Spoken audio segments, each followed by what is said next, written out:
Of all the moments this weekend that you felt something, like obviously if you're an Eagles fan, you felt my Bevel Conway is Saquon Barkley. That shot, I quote tweeted it last night late. It reminded me of the Bryce Harper, the shot of Bryce Harper hitting that home run. Oh yeah, in the postseason, and Chills. the way it was raining out, and it was like the elements. It was just very Philly, and I love it when they take the broadcast out and they go with like a field level view, and you just hear the crowd. Mm-hmm. I got chills watching that Bryce Harper thing, and I don't even like baseball like that. Watching Saquon take off, and everybody knows it was like as soon as he gets a full head of steam against his Rams team, it's 60 yards. The field level view of it and hearing the crowd, to me, I got chills. I mean, I got chills. And listen, I love the Eagles. I love watching the Eagles and everything, but I'm not like some fanatic, like a lot of people listening. Like, don't make that mistake. I still do this job, and I got to analyze every team in the NFL. Like, but that made me feel like a fan, dude. It was crazy watching that video with the snow, the whole thing. That's what NFL football feels like at field level. If you can get a chance, go to my Twitter, look at the tweet that I quote tweeted, and watch Saquon Barkley. Unless you're a Rams fan, watch Saquon Barkley take off down the alley and listen.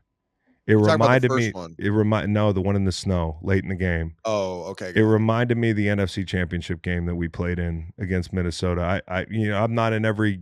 They say that's the loudest they heard the stadium was our NFC Championship game. It had to be close for that Saquon run. It was. I got chills just thinking about it. Here we go.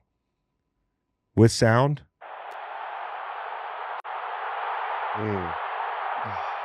That's fucking pretty, man. There are the chills again. I love how he's hitting himself too. God. There go the chills again.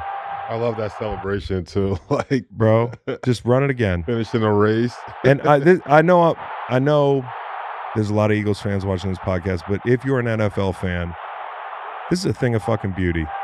Yeah. This guy, as he's running down the field, I don't know if it's running through his head, but everything he's been through in his career, the excellence that's been just sitting on the shelf. Right. There's no chance they win that game without him. Mm-hmm. There's no chance.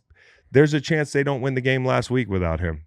Yeah, 100%. His value is incredible, mm-hmm. and the home run threat that he provides changes the game for the Eagles. That made me feel something. Bond and Jalen Carter in the second half of this football game were fucking monstrous. Mm-hmm. Zach had that series, and this dude, I fucking love Wisconsin guys. He had that series where he had a TFL, then he had a batted pass, then a fumble recovery. Yep, that's massive. Well, let me tell you what Jalen Carter did. Exactly, please do, because he's a fucking game ball from me.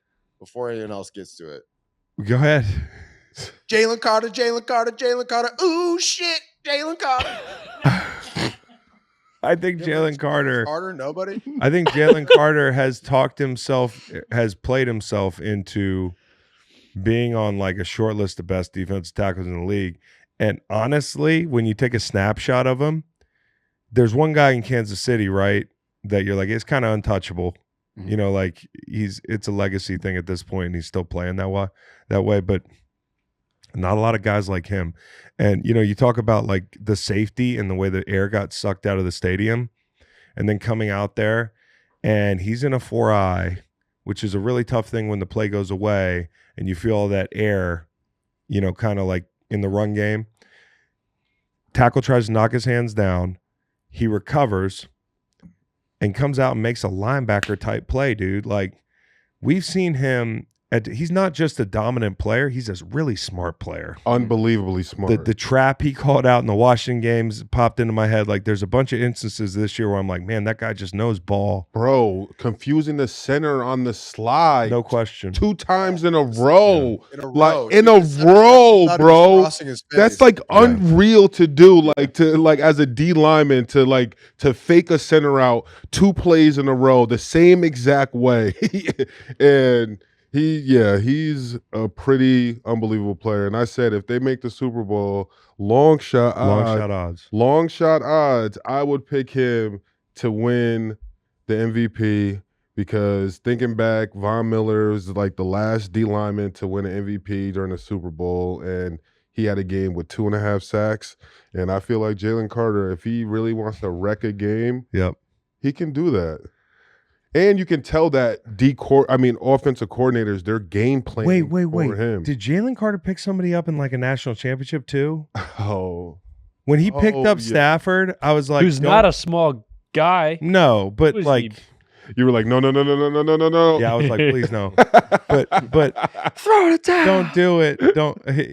But there was another time, and I feel like it was like when he was in college. I don't know. It's some D tackle. It's in my head of him picking up a damn quarterback just to be like Jaden Daniels. He did it. Yeah, he picked up Jaden Daniels. That's the one. He picked him up and put his fucking hand in the air. Yep. Bro, it's his thing. That's his like. Cowboy, throw that photo up there. That's how he takes your life force. You know, that's how he like just totally big dogs you.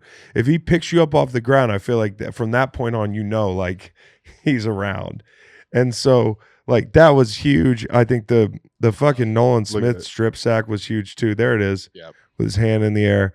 Wow. And like I'd like to get 6 in the red zone late. Lane had the penalty. Supposedly the guys on the Rams were barking out they're barking out the cadence. That's what they were complaining about down there.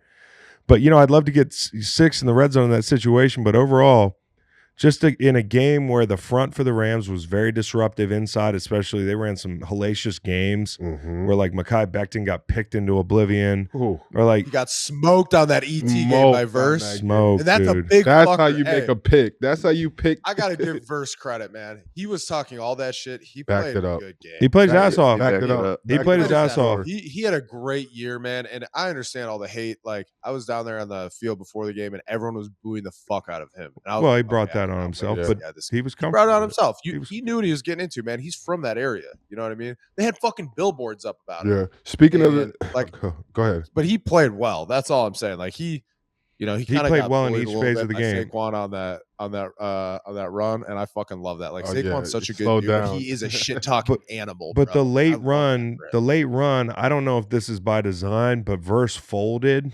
He was the edge player. On that back-breaking run, he folded inside, and I think it was an instinct thing because he ended up on Roseboom's like feet, and the Eagles are 3-on-2, and then it's out the gate. So like, some of the mistakes are probably on him. And like, listen, I'd love to go back and watch the one-on-ones, to see how it played out for him because I think that front's just really good. I think tackles are really good, but he really did play his ass off. That guy's got my respect. I mean, he's hard not to like as a former left end. And to go in with an attitude like that, I respect that, man.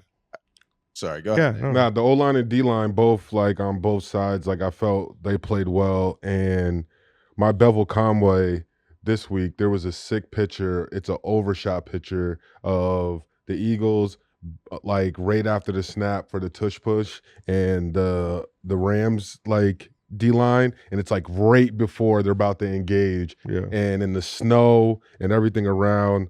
It looked absolutely incredible. That was a beautiful game.